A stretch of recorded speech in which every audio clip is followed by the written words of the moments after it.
Quando in una città i poveri e i deboli sono curati, soccorsi e aiutati a promuoversi nella società, essi si rivelano il tesoro della Chiesa e un tesoro nella società.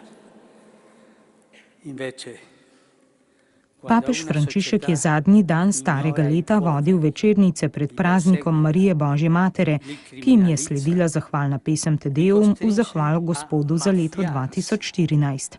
Sveti oče je v pridigi spregovoril o svobodi in suženjstvu, prebivalce Rima pa je spodbudil k solidarnosti do revnih. Če se v nekem mestu skrbijo, skrbuje in pomaga revežem, ti postanejo zaklad cerkve ter zaklad družbe.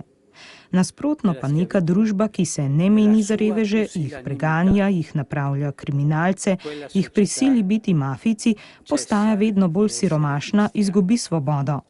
Ta družba preneha biti krščanska, je poudaril papež. Spregovoril je tudi o primerih korupcije, ki so v Rimu nedavno prišli na dan. Po njegovih besedah ti primeri zahtevajo resno in zavestno spreobrnenje src, da se znova duhovno in moralno prerodijo. Kakšen je naš način življenja, je na to vprašal papež. Živimo kot sinovi ali kot sužnji? Živimo kot krščeni v Kristusa, maziljeni s Svetim duhom, odkupljeni svobodni?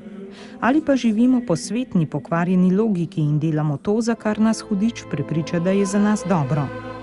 Jezus nas odrešuje suženjstva, je poudaril papež, ki si je po koncu slovesnosti ogledal jaslice na trgu svetega Petra in pozdravil številne ljudi prisotne na trgu.